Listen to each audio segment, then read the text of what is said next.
Hey there. Welcome back to another peaceful evening together. Tonight, we begin a quiet journey, not into the pages of scripture, but into one of the world's oldest surviving stories. A tale passed down from ancient clay tablets, the story of the Epic of Gilgamesh. Though it's not found in the Bible, its themes will feel familiar. Friendship and loss, pride and repentance, the longing for something more than what this world can offer. This is a story about a mighty king, a wild man from the desert, and a search for eternal life. But tonight, it unfolds slowly, like waves brushing the shore, and you are invited to listen, breathe, and rest. So, let your body settle in. Let the blanket wrap around your shoulders. Let your pillow hold your head just right. Maybe take a deep breath with me now, and as you exhale, let the day drift away. So let's begin with a city made of stone, a king with a restless heart, and a question as old as time. In a land shaped by wind and time, nestled between rivers that shimmered like threads of silver beneath the sun, there stood a city. It was ancient, even in its prime, a place of legends, of gods, and of men who dared to reach beyond the bounds of flesh. This was Uruk. Its walls stretched like arms to the heavens, each stone etched with prayers, each gate kissed by centuries of sun. The streets echoed with the chants of priests, the clatter of sandals, the murmur of markets. The temples breathed incense and hope, and ruling over it all was a man of extraordinary origin and unmatched power. His name was Gilgamesh. He was 2/3 god and 1/3 man, a blend of divine and mortal, light and clay. His shoulders bore the strength of bulls, his eyes burned like twin suns, and his voice could still the winds. He was wise, he was mighty, and he was alone. Why, you may wonder, would such a man be restless? Why would one who has everything still feel incomplete? That, dear listener, is the soul of this story. The Epic of Gilgamesh is not merely a tale. It is a meditation, a whisper from the ancient world, calling out across millennia to the tender places of the human heart. It is a story not just of power, but of purpose, not just of conquest, but of connection. So now, take a breath. Let the world slip away. Let this story wrap around you like the warm hush of twilight. You are safe here. You are welcome here. This is not a tale that demands your attention. It invites your soul to rest. Imagine Uruk, golden under the morning sky, alive with rituals and song. Picture Gilgamesh striding through his palace, admired by many, feared by more. Though he protected his city with might, he ruled it with pride. He took what he wished. He heard only his own desires. And the people, though they dared not speak against him, cried out in their hearts. And the gods, always listening, heard them. But the gods are not cruel. They are weavers of balance. And so, instead of punishment, they offered a companion, someone who would challenge Gilgamesh, shape him, soften the edges of his soul. Someone not from the courts of kings, but from the breath of the wild. That man was Enkidu. But before their paths cross, we pause here, in the soft space between longing and fulfillment. For this story is as much about the silence before the music as it is about the song. Let yourself drift. Listen not just with your ears, but with your spirit. Hear the stillness of a desert night, the hush of sand slipping through fingers, the heartbeat of time slowing in the glow of a sacred tale. This is a story of friendship, one so profound it defied fate. A story of grief so raw it could shake the stars. And a story of questions deep, echoing questions about life, about death, and about the marks we leave behind. You will walk beside Gilgamesh through fearsome forests, through the roar of beasts and the silence of loss. You will feel his pride, his rage, his awakening. And in the quiet moments, in the shadows between his triumphs, you will feel the ache that lives in us all. The ache to matter, to be remembered, to know love. This tale is not hurried. It is not loud. It does not clamor for your attention like the day's demands. Instead, it waits patiently, gently, like a friend who comes to sit with you in the stillness of night. So lay down your burdens. Let your breath slow. The world will wait. For now, you are here, with an old story and a voice to guide you. A story older than pyramids, older than scripture, older than memory. A story that carries in it the first questions ever asked under the stars. This is the Epic of Gilgamesh. In the ancient city of Uruk, where the Euphrates carved silver veins through fields of barley and prayer, there stood a king. His name was known in every home, etched in every heart, sung in every hymn. Gilgamesh. He was not like other kings. He did not ascend a throne through bloodline alone, nor through the vote of priests. He was born of the heavens and the earth. His father, Lugalbanda, was once a mortal king. His mother, Ninsun, was a goddess who dreamed of stars and whispered to beasts.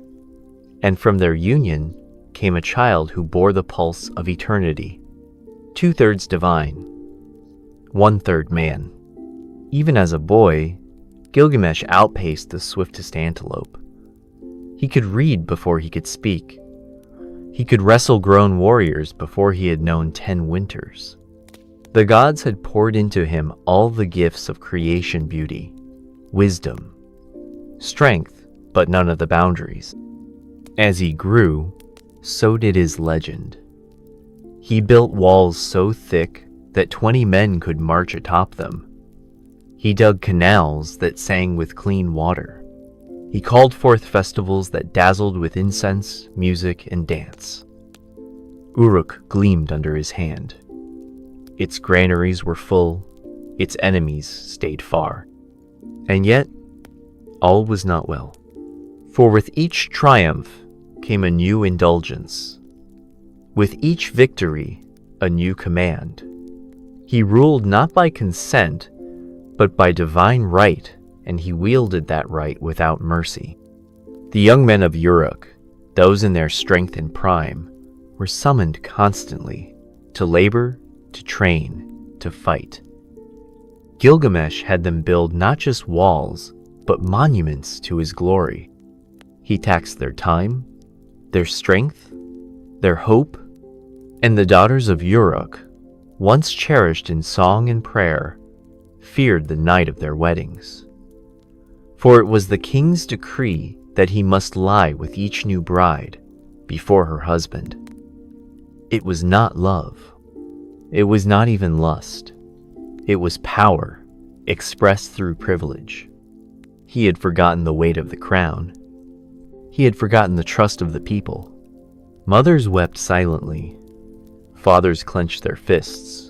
Priests offered incense with trembling hands.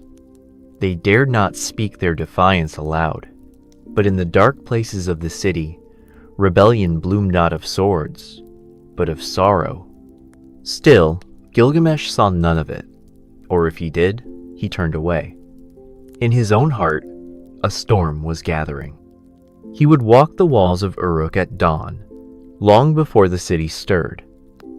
He would stand and gaze into the endless desert, not with satisfaction, but with longing. He did not know why. He would visit the great library and pore over tablets etched with wisdom older than empires. He would ask sages, "What does it mean to be remembered?" They answered with riddles. He would ask, "Why do men die?" They answered with silence. And so, though he was surrounded by praise, Gilgamesh felt alone. Though he had the adoration of many, he knew not the intimacy of friendship. He had never met his equal. There was no one to challenge him, to question him, to stand beside him, not beneath. He was a lion among lambs, a storm among breezes. He longed, though he could not name it, for someone to see him not as a god, but as a man. His mother, Ninsen, saw this. She knew the ache that lived in her son.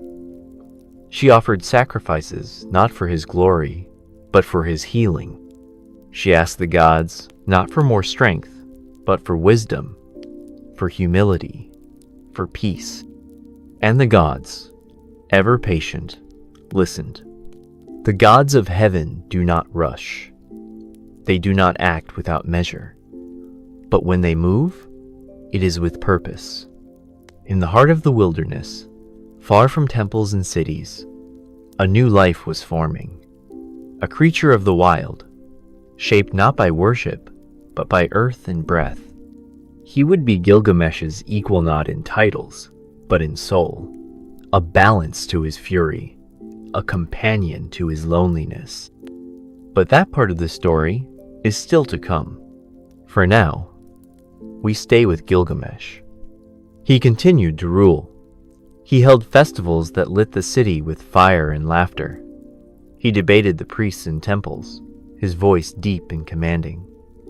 He tested the strongest warriors in sport and bested them all. And still, he was alone. At night, he dreamed strange dreams of falling stars in distant forests, of voices he did not know, calling him by name. He would wake in sweat, his chest heavy, and he would walk again along the walls, his heart echoing with questions. What is greatness if no one shares in it? What is power if it brings no peace? What is a king if he cannot be known? Uruk stood tall, but Gilgamesh was drifting, untethered, unfulfilled. The people suffered, but still they prayed. They remembered the beauty he had brought. They believed he could change, and in that fragile hope, they sent their petitions to the heavens. And the heavens, moved by both suffering and love, began to stir. Soon, the dust would rise. Soon, footsteps would echo in the wilderness. Soon, the balance would shift. But tonight, in the stillness, Gilgamesh walks alone, a god among mortals, a king without peace, a man on the edge of transformation. And the gods, watching from their high places, began to smile. In the sacred silence of the heavens, where the gods dwell beyond time and stars are hung like lanterns, the cries of Uruk rose like smoke. The gods do not speak as mortals speak. They do not rush, nor do they act without balance, but they hear. And when they choose to act, the earth listens. Uruk was a city of splendor, but it trembled under the weight of its king. Gilgamesh, mighty as the mountains, wise as the river's curve, had become a force too vast, too wild. His greatness had become a burden. His soul, untempered, stirred storms among the people. To restore balance, the gods gathered in council, not to punish, for Gilgamesh was their creation, but to answer the ache that echoed from both the king and his people. They would not send a warrior. They would not send fire or flood. They would send a man, but not just any man. A being shaped by wildness, tempered by earth, breathed into life by nature itself. From the clay of the open steppe, the gods formed Enkidu. His limbs were long and sinewed, like tree branches moved by the wind. His eyes were wide and watchful, like the fox's under moonlight. Hair covered his body like a cloak of reeds. His breath was steady, drawn not in panic, but in harmony with the rhythm of the world. He did not walk. He ran. He did not speak. He listened. He drank beside the gazelle, bathed in the rivers with the heron, and slept among the lions. He was not feared, but accepted. The animals did not flee from him. They recognized him as one of their own. He did not wear clothes. He knew no shame. He knew no pride. He had no name, and he needed none. The sun warmed his back. The moon lit his path. His life was the breeze, the branch, the birth of the dawn. He was, in every way, wild, but his existence disturbed the order of men. Hunters began to complain of snapped snares and trampled traps. They said the beasts no longer came. They spoke of a creature half man, half spirit who roamed the plains and protected the animals. And when the hunters brought these tales to Uruk, the priests consulted the stars. The scribes read ancient omens, and a decision was made. Enkidu must be brought into the world of men, but not by force, not by net or chain, by love. They summoned Shamhat, a priestess of Inanna, trained in the sacred ways. She was not merely beautiful, she was wise, radiant, and serene. She carried no weapons, wore no armor. Her strength was in her presence, her poise, her understanding of the deep language of the soul. With silks and perfume, with patience and purpose, she was sent to the wilderness. For 3 days, she waited near the waterhole where Enkidu was known to drink. She did not call him. She did not chase him. She waited, and he came. At first, he watched from the bushes, curious, unafraid. The scent of her skin, the softness of her voice, it was unlike anything he had known. She sat in stillness. She smiled when she saw him. When he approached, she welcomed him not with command, but with care. And for 6 days and 7 nights, she remained with him. She taught him the sacred rites of love. She whispered words, slowly, teaching him language. She washed him, clothed him, showed him how to sit, how to hold a hand, how to listen with more than just his ears. Her touch did not tame him. It awakened him. And when they were done, Enkidu rose from the ground, changed. He went to run with the animals, but they turned away. They no longer recognized him. The lions no longer roared in greeting. The antelope fled. The birds flew from his shadow. He stood in silence, a man divided. He had gained speech, but lost silence. He had gained awareness, but lost innocence. He wept, and Shamhat wept with him. Not because he was broken, but because he was becoming whole. "You are not less," she told him. "You are more. You are still wild, but now you can choose." She spoke to him of Uruk, of stone towers and painted walls, of music and meals and market song. She spoke of a king Gilgamesh who ruled with might, but walked alone. "He is like you," she said, "but does not yet know it." And something in Enkidu stirred. Not anger, not fear, recognition. So he walked.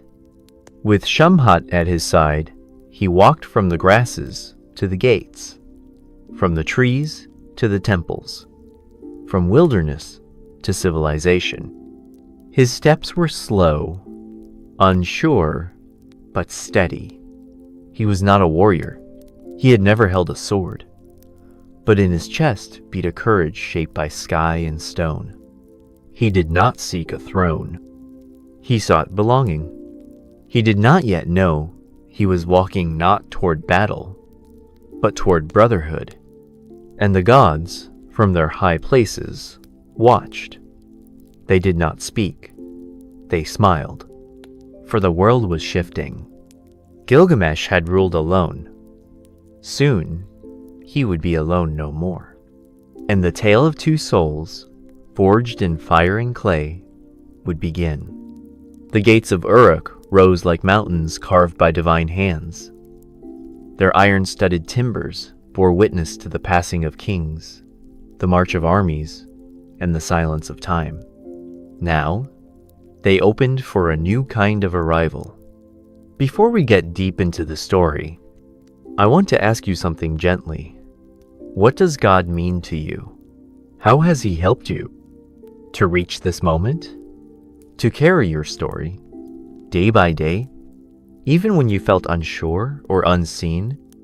You see, someone out there might need your answer, your quiet belief, your journey with Him. It might be the seed that grows in someone else's heart. Maybe you don't have the words right now. That's okay. Maybe your whole life is your answer. But if you feel it tonight, whisper a thank you. Remember how far you've come.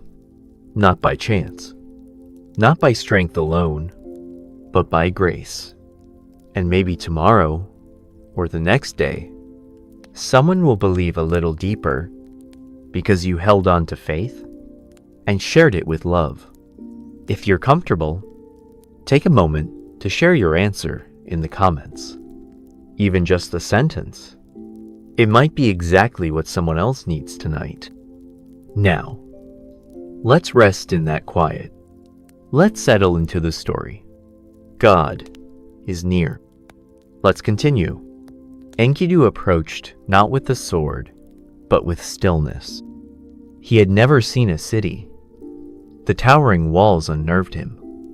The order, the structure, the sound so different from the wild. Yet he did not falter. He felt the weight of something sacred pulling him forward, a pull stronger than fear. Shamhat walked beside him, not as a guide, but as a guardian of the bridge between two worlds. She had walked him from the wilderness to the threshold of men. Now, his path would join with another's. The city stirred with whispers. Children paused their play. Merchants halted mid-sail. Women leaned from balconies. They had heard stories of a man from the steppe, wild as the storm, strong as the lion, graceful as the gazelle. And then the king heard. Gilgamesh, ruler of Uruk, mighty and unmatched, felt the news like a chord struck within him. A man strong, fierce, unknown was here. Not a challenger, yet not a servant. Something ancient awakened in him. Not anger, not suspicion. Recognition. He left his chambers, shedding robes, stepping barefoot onto the stone streets. No retinue followed him. No guards flanked his side. He walked alone. They met in the city square. The sun hung low, casting long shadows. The people made space not from fear, but reverence. Gilgamesh and Enkidu stood face to face. Neither spoke. There was no need. The air between them thickened. These were not enemies. These were echo-estual reflections, shaped by different hands, but molded by the same divine longing. Then they moved, not in wrath, but in instinct. They grappled not with hatred, but with hunger. The kind of hunger only the soul knows. Their strength cracked the earth beneath them. Their breath stirred the dust. They clashed like rivers meeting in flood. And the people watched, awestruck, silent. For the first time, Their king did not dominate. He matched. He merged. He was met. The struggle was not one of violence, but of union. Each tested the other's heart, spirit, and will. They wrestled not for conquest, but for understanding. And when neither yielded, when the dust settled and their hands clasped in shared fatigue, they laughed. It was not the laugh of victory. It was the laughter of a rival. Gilgamesh stepped back, panting. He looked into Enkidu's eyes not with judgment, but with relief. "You are not my enemy," he said. "You are my brother." And Enkidu, newly made of words and wonder, replied, "I came for you." That night, they sat beneath the stars atop Uruk's walls. The city slept below, its dreams quieter. Gilgamesh spoke of his childhood, of loneliness, masked by command. Enkidu shared memories of silence and sky, of beasts that spoke not with sound, but with presence. Their friendship needed few words. In Enkidu, Gilgamesh found peace. In Gilgamesh, Enkidu found purpose. They ate together, trained together, walked the streets not as ruler and subject, but as shadows of one soul. Uruk changed. Its people smiled more freely. The young men found their burdens lighter. The old songs gained new verses. For their king had found joy not in domination, but in companionship. But the gods had written more. One evening, as the sky deepened to indigo and the scent of myrrh lingered in the air, Gilgamesh looked westward. "There is more," he said.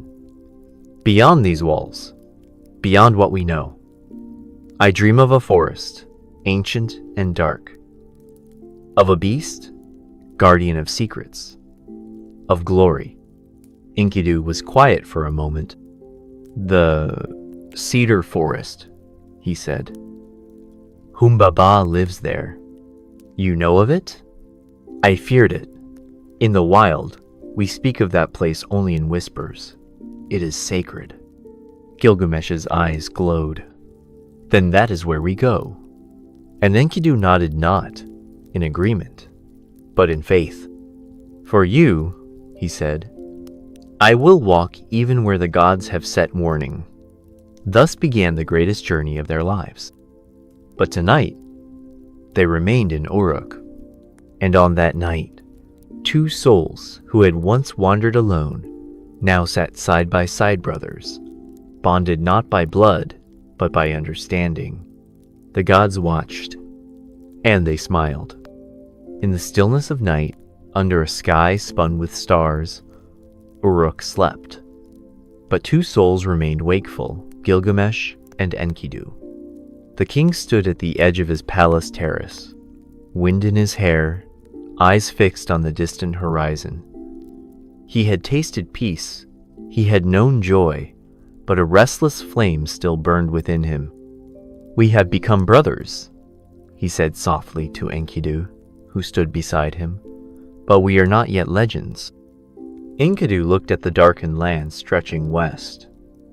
"You seek more than peace." "I seek memory," said Gilgamesh. "Not my own, the world's." It was then he spoke of the cedar forest. A place forbidden, a realm beyond mortal reach, guarded by Humbaba, servant of Enlil, a monster to some, a guardian to others, born of flame, cloaked in terror. Enkidu's jaw tightened. "I know that forest. I wandered near its borders in my wild days. Even the trees spoke warnings." "That is why we must go," Gilgamesh said. "To carve our names beside the stars, to do what none have dared." Enkidu did not speak at once. His silence was not fear but reverence. "Then let us go, together." So began the journey. They did not ride horses. They walked, for glory must be earned one step at a time. They passed the fields of Uruk, where wheat danced in the dawn wind. They passed the river Ulay, where fishermen called blessings on their journey. They passed temples where priests anointed their brows with oil and whispered ancient prayers. Each night, they camped under open skies. Stars wheeled overhead like watchful eyes. Fire crackled between them. Dreams came. And the dreams were strange. One night, Gilgamesh dreamt of a mountain that fell upon him, pinning him beneath its weight. He cried out, and Enkidu lifted it as if it were a feather. Another night, he saw fire consuming the sky, and a voice whispering, "Only through flame shall you be seen." He told Enkidu each dream, and Enkidu, versed in the symbols of earth and sky, said, "The gods do not send fear, they send meaning." And so they walked on. They crossed 7 mountains, each steeper, colder, older. They drank from springs that glowed with moonlight. They encountered wolves who did not growl, but bowed. The land itself seemed to sense their purpose. Finally, they came to the forest. It was no ordinary wood. The trees were taller than the towers. Their trunks are wide enough to shelter cities. The scent of cedar was heavy, sweet, and solemn. The wind that stirred the branches did not whistle. It chanted. Enkidu stood at the threshold. "This is the breath of the god Enlil." Gilgamesh touched the bark of a tree. It pulsed, faintly, like a heartbeat. "Then we walk gently," he said, and they entered. For 7 days, they journeyed beneath the canopy. No sun reached them. Only filtered light, green and gold, like dreams drifting through leaves. They did not speak often. Their silence was sacred. On the 7th night, the earth trembled. Birds did not cry. The wind stilled. Then he came. Humbaba. He was not as they expected. He was not a beast with claws. He was not merely muscle and fangs. He was present. His face shimmered with fire and smoke. His voice was thunder held in flesh. "Why have you come?" he asked, his breath bending the trees. Gilgamesh stepped forward. "To challenge fate." Humbaba laughed. It was a sound that made roots quiver. "Do you seek immortality in destruction? My forest lives because I guard it. My soul is tied to each tree." Enkidu whispered, "He speaks true. He is not evil." But Gilgamesh, driven by the god's hunger, could not turn back. "We must," he said. "If we return now, we return as children." And Humbaba, saddened, raised his arms. The battle began, not with cries, but with silence. Wind withdrew. Time slowed. Gilgamesh moved like fire. Enkidu like stone. Humbaba was lightning and storm. They fought not just in body, but in spirit. Each blow shook the forest. Trees wept sap like blood. Animals fled. Humbaba summoned flame from the earth. Gilgamesh struck with fury, blessed by Shamash. Enkidu bore the weight of trees torn from the roots. Still, Humbaba stood. "You do not understand," he cried. "You kill what you seek to become." Gilgamesh faltered. And in that pause, Enkidu leapt. He struck a blow not mortal, but humbling. Humbaba staggered. He fell to one knee, and spoke again. "I was made to guard, not to hate. Spare me, and the forest shall bless you." Enkidu turned to Gilgamesh. "Let us walk away. We have proven our might." But Gilgamesh saw the stars above. He remembered the dreams. "No," he said. "The gods do not bless those who hesitate." And he struck. The forest shuddered. Humbaba fell, and the silence that followed was not peace. It was mourning. They cut one tree, only one. From its heartwood, they carved a great beam and offered it to the heavens. They built no throne, no temple, only a small altar, and prayed, not for glory, for forgiveness. They turned homeward, but nothing looked the same. The sky was clearer, the wind is heavier. The world had shifted. Gilgamesh and Enkidu walked in silence. They had won, but they did not feel victorious.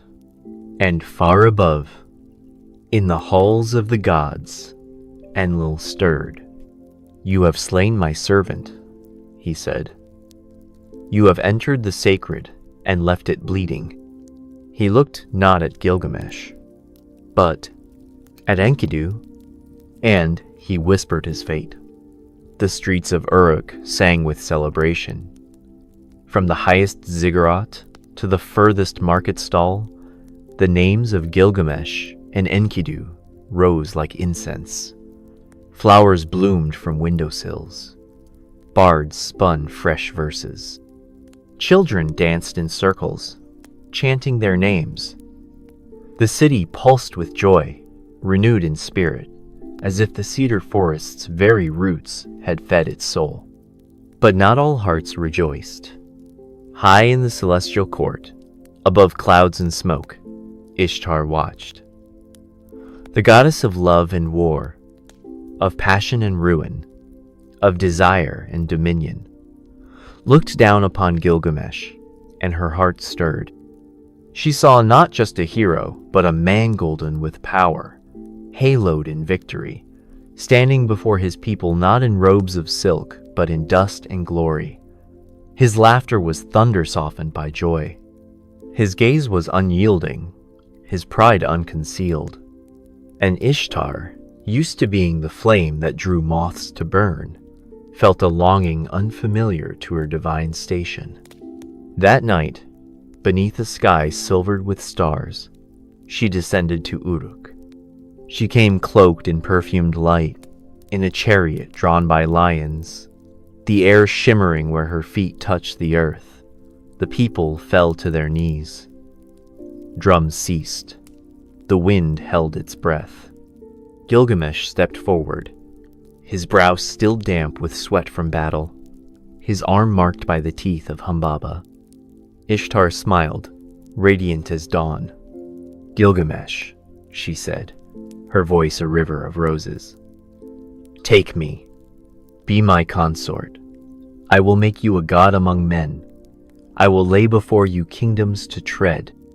I will harness the storms for your chariot, gift you gardens that bloom in snow.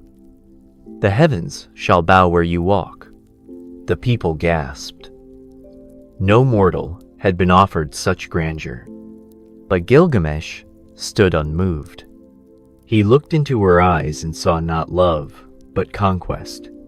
He bowed not. He spoke. "You, goddess, are beautiful and mighty, but I know your history." He recounted her lovers, each one doomed. Tammuz, broken and mourned eternally. The stallion cursed to run no more. The shepherd turned into a wolf. The gardener who dared love her, now blind and wandering. "Your embrace is not shelter," Gilgamesh said. "It is a tempest. I will not be devoured." Ishtar's eyes, once soft with desire, now blazed with scorn. "You dare?" she whispered, her voice like winter winds. "You forget," he replied. "I am part god, and fully man." She turned from him, her veil snapping like thunder. The earth beneath her darkened. She rose into the sky in a whirlwind of fury. Ishtar ascended to her father, Anu, ruler of the sky. "He has insulted me," she cried. "He has mocked a goddess before mortals." Anu's face was heavy with wisdom. "You have loved recklessly, daughter, but Gilgamesh is brave and wise." "Then let him face wrath," she demanded. "Give me the bowl of heaven. Let it tear his city. Let him see the price of scorning the divine." Anu hesitated. "If I unleash the bull, the earth will starve. Fields will turn to ash. Cities will perish." "Let them," said Ishtar. "I must be avenged." Reluctantly, Anu lost the tether, and the bull of heaven roared into the world. It came with no herald, no sound, only silence so deep the sky fractured. The ground cracked beneath Uruk. Wells dried, the sky burned. The bull's breath was fire. Its eyes, pits of shadow. Its hooves, shattered stone. Its roar collapsed towers. Panic gripped Uruk. Its people fled through alleys, hid beneath tables, and called to the gods who did not answer. But two men stepped into the square. Gilgamesh, Enkidu. No armor adorned them, only courage. No divine shield protected them, only bond. They moved together as they had always done. No need for speech, no need for command. The bull charged.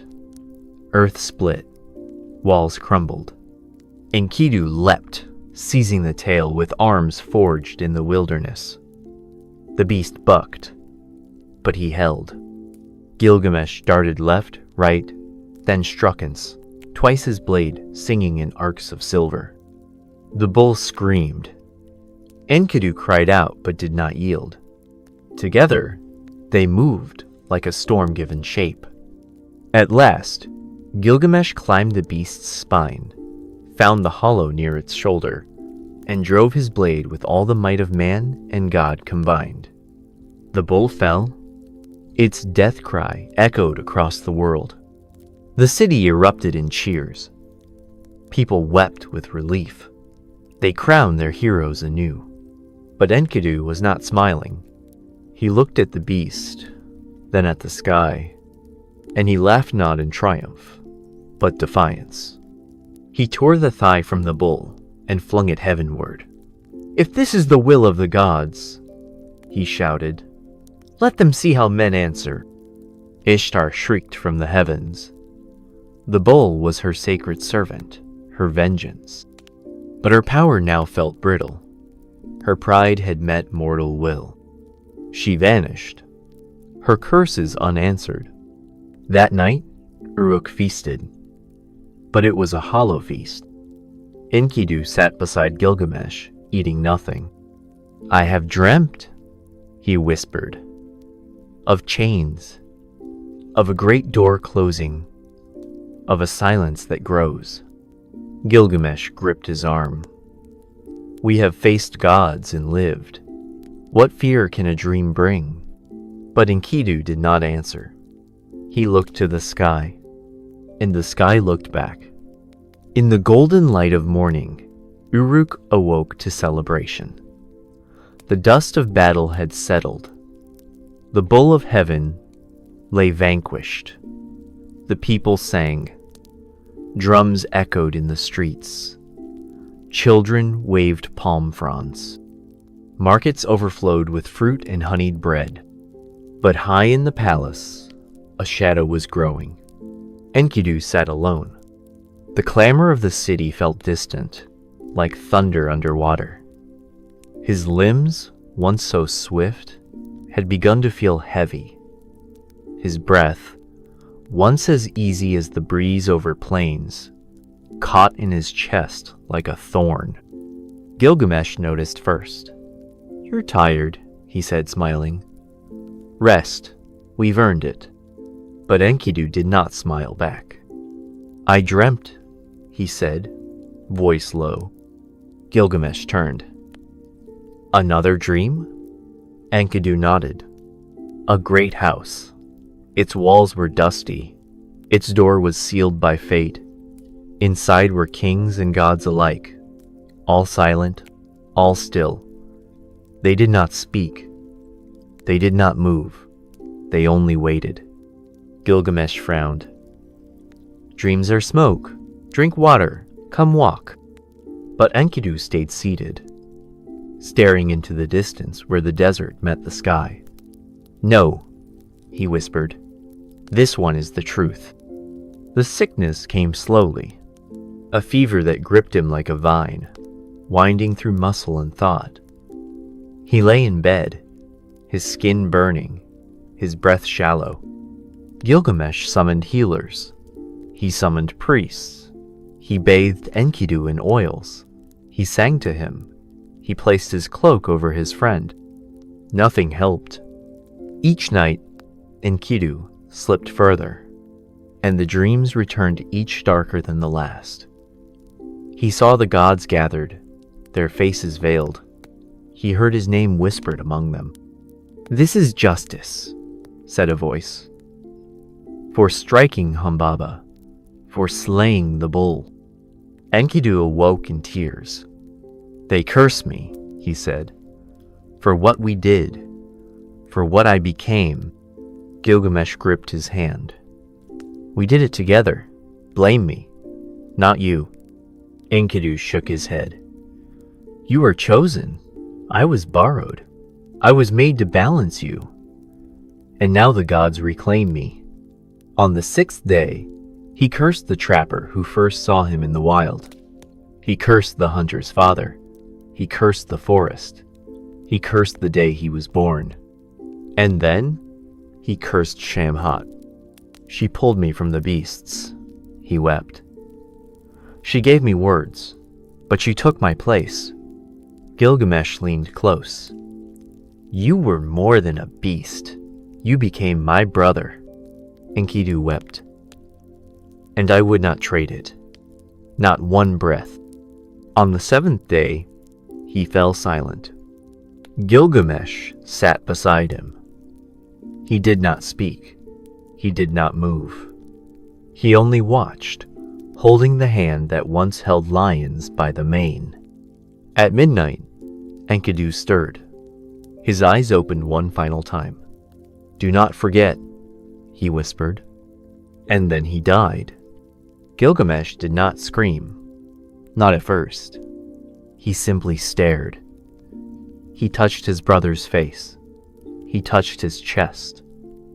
He waited for the breath that would not come.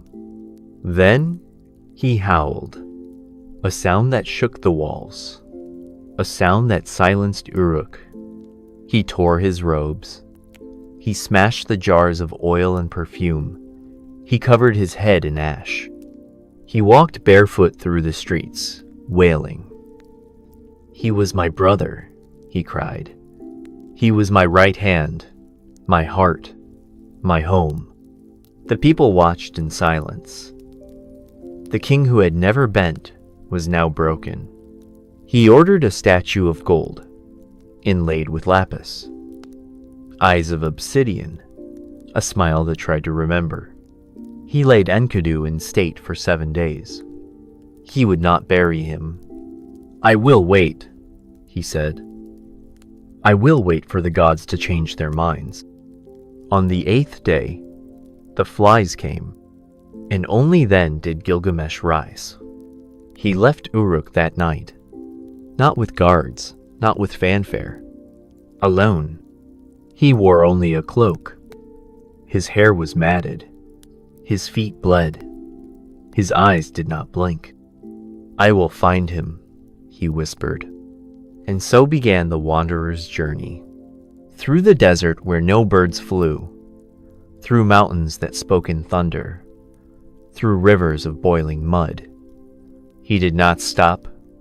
He did not sleep. He sought Utnapishtim the immortal. He sought the secret of death.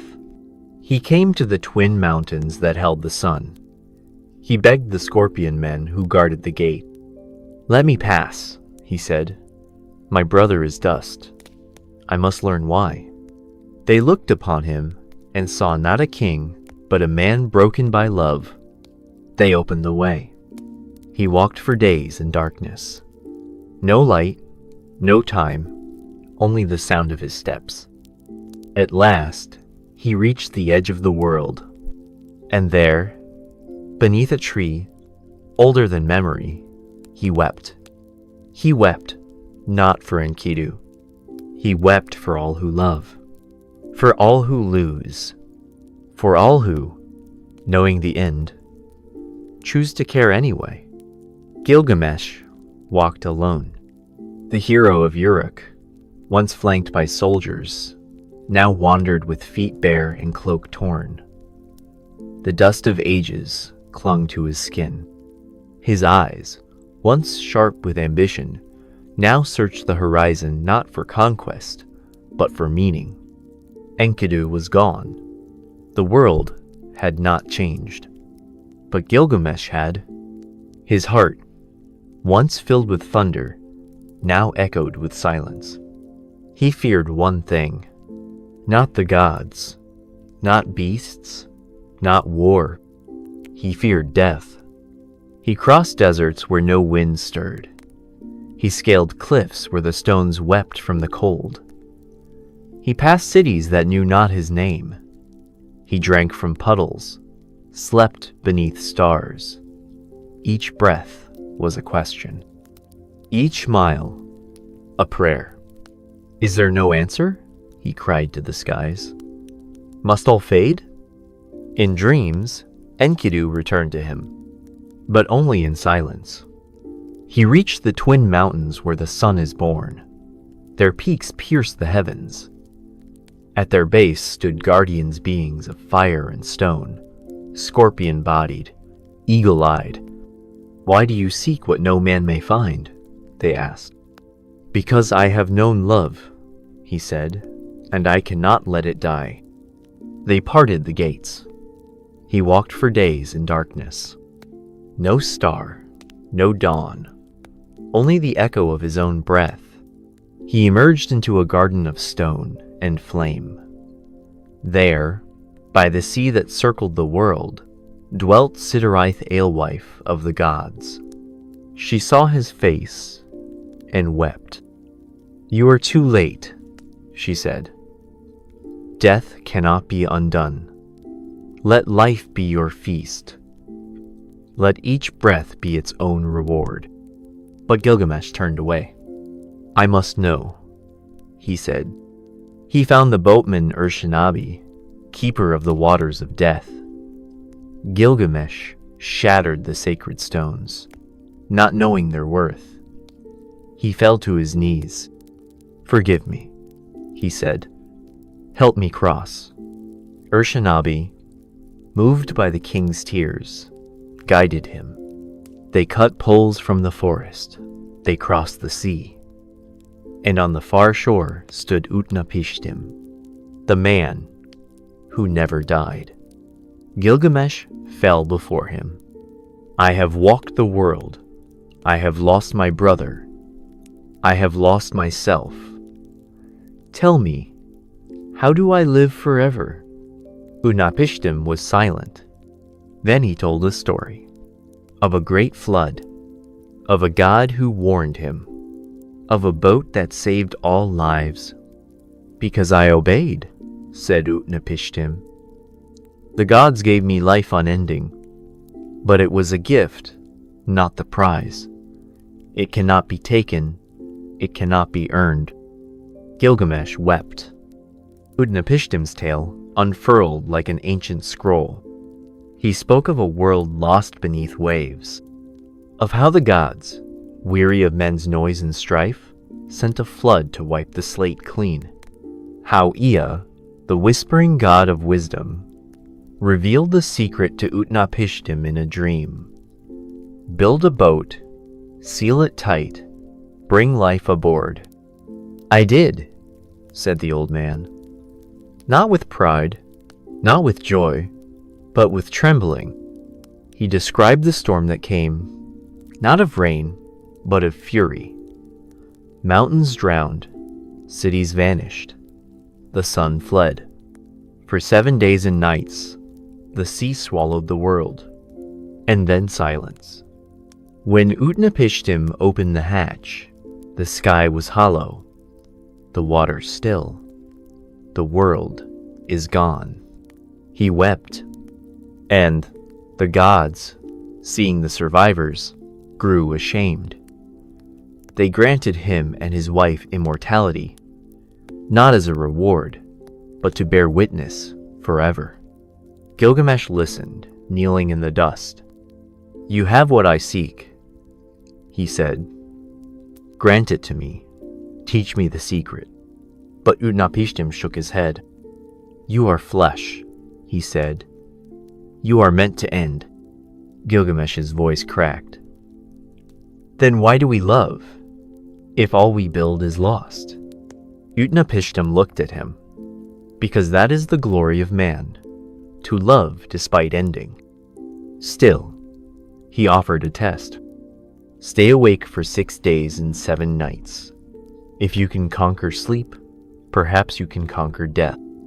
Gilgamesh sat, and in moments, slept. He dreamed of Enkidu, of gardens, of stars falling like leaves. He awoke to find loaves of bread 7, baked each day by Utnapishtim's wife. The first moldy.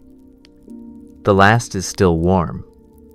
"You could not defeat sleep," said Utnapishtim. "How then death?" Gilgamesh wept.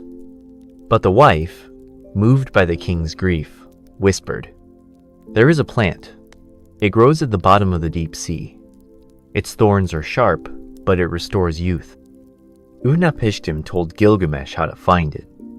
The king dove into the waters, deeper than men had gone. He found Iderda's blood, glowing with promise. He rose, laughing. "I will take it to Uruk," he said, "and share it with the old. Let them taste youth again." But fate waits in silence. On the journey back, as Gilgamesh rested beside a spring, a serpent slithered from the reeds. It took the plant, ate it, shed its skin, and vanished. Gilgamesh stood, silent. He did not scream. He did not chase. He sat and laughed, not from joy, from knowing. He returned to Uruk, not with a secret, but with sight. He climbed the great walls he had built, touched each stone. "Look," he said to the guards. "Look at what we've made. This will be my immortality." And so, the king who sought eternity left behind a city, a story, and a name still spoken. Not because he conquered death, but because he lived. Gilgamesh returned to Uruk in silence. No procession welcomed him. No garlands were thrown. No horns sounded from the towers. The gates creaked open as they always had, their ancient wood groaning like the bones of old men. He passed through them not as a king, not as a hero, but as a man. The walls still stood high, unyielding, weather-worn. The same walls he had built with his own hands, brick by brick, when he was young and burning with purpose. He touched them now, and they felt cooler than he remembered, as if time itself had exhaled through the stone. The streets of Uruk bustled as always. Merchants haggled, children played, bakers prepared bread for the market. Life moved forward, and Gilgamesh, who had walked through death's shadow, watched it with new eyes. In the palace, his throne stood as he had left, Ithai, gilded, lonely. He walked past it without pause. He no longer needed height to see clearly. Instead, he climbed a great wall. He stood where he had once stood with Enkidu, gazing at the horizon. But this time, he did not look outward. He looked inward. A child passed below. a boy not yet burdened by dreams of conquest. He called to his mother, laughing. Gilgamesh smiled. "I thought I would find greatness in forests and oceans," he murmured. "But greatness is here." He called for scribes, not to announce his return, to remember. He spoke not as a king, but as a witness. He told them of Enkidu born of clay, born of the gods, born of need, a friend not made, but found. He spoke of their bond, deeper than blood, forged in laughter and battle and grief. He told of the cedar forest, of Humbaba's roar, of the silence after the beast's fall. He told of Ishtar's rage, of the bull of heaven, of a city that trembled and survived. He spoke of dream-soft chains, of shadows, of gods who judged without words. He spoke of Enkidu's last breath and his first tear. He spoke of the journey to the edge of the world, of scorpion men, of Siduri's sorrow, of Urshanabi and the dark waters, of Utnapishtim, who bore eternity like a crown of thorns, of the flood, the ark, the shame of the gods, the loneliness of immortality. He spoke of a plant, sharp and sacred, lost to a serpent. He spoke of understanding. "Write it," he said. Not for praise, for truth. Years passed, and Gilgamesh changed. His hair grew white, not from age, but from knowing. He no longer hunted. He no longer waged war. He planted trees in the temple garden. He taught the children of the court to read, to listen, to ask. He walked the streets in plain robes. He spoke little. He listened much.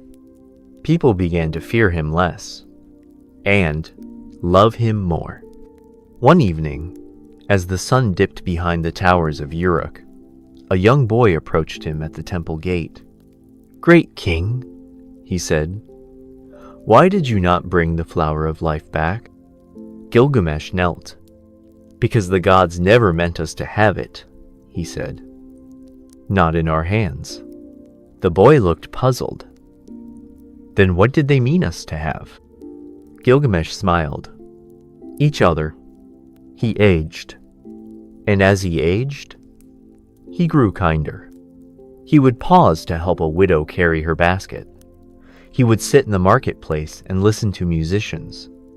He would smile at the sound of children playing. One night, he stood once more upon the walls of Uruk. The city glowed beneath him, fires in homes, laughter in courtyards, prayers in temples. He whispered, "This is what I feared to lose, and now I fear no more." When the time came, he knew. He lay not on silk, but on woven reed. He asked for no priests, no songs, no incense, only silence, and Enkidu's statue at his side. "Let it be," he said, and breathed his last. The people mourned, not with wails, with stories. Children were told of a king who walked beyond death and returned to teach life. Bards sang of a friendship that softened gods. Scribes carved tablets lines of cuneiform, delicate and eternal. Uruk remembered, and the world did too. Not because he conquered, because he changed, because he loved, because he lived. In the years that followed, the name of Gilgamesh passed not from the lips of warriors, but of teachers, of poets, of parents at bedtime.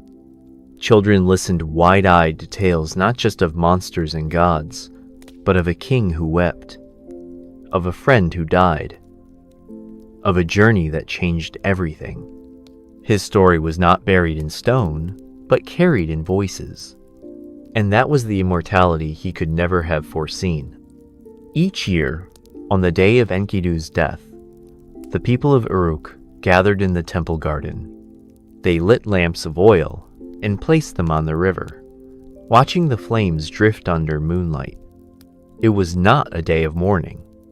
It was a day of remembering, of gratitude, of love that had not been lost, but made eternal in telling.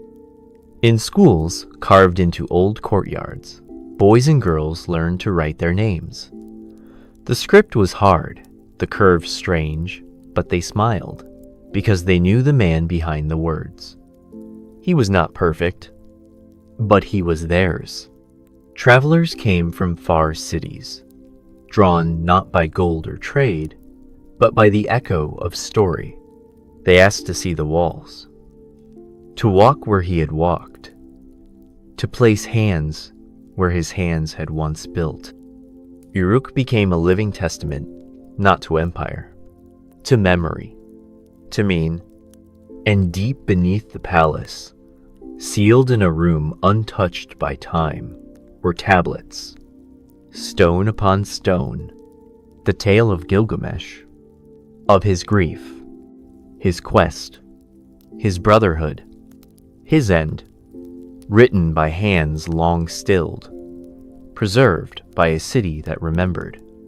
And when future kings asked how to rule, wise men opened the tablets and said, "Start here. Start with the man who sought to conquer death and found life instead." And so, though the gods did not grant Gilgamesh immortality in flesh, they gave him something stranger, something stronger.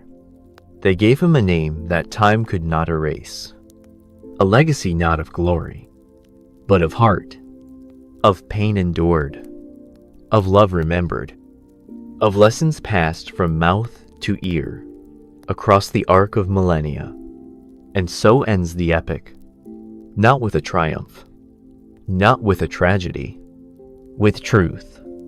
And long after Uruk itself faded into sand and silence, long after its stones crumbled and its towers fell, the story endured, in clay tablets buried in desert libraries, in carvings traced by curious fingers, in whispers passed from one tongue to another, across empires, across languages. The name Gilgamesh echoed, not as a god, not as a myth, as a man who wept for a friend, who feared the dark, who sought what none could find, and who returned with something far greater than immortality: wisdom, compassion, peace. Let this be the legacy. It is not strength that makes one great, nor conquest, nor the walls we build, or beasts we slay. It is the stories we leave, the hearts we touch, the hands we hold in the dark. Gilgamesh lives still, wherever someone chooses love, knowing it may end, wherever someone dares to ask why, knowing the answer may hurt, wherever someone seeks truth, even in sorrow. He lives, in you, in me, in us. If you felt the story in your heart, don't forget to like, subscribe, and leave a comment below. Share your thoughts or your dreams. Sleep peacefully, and good night.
Mm-hmm.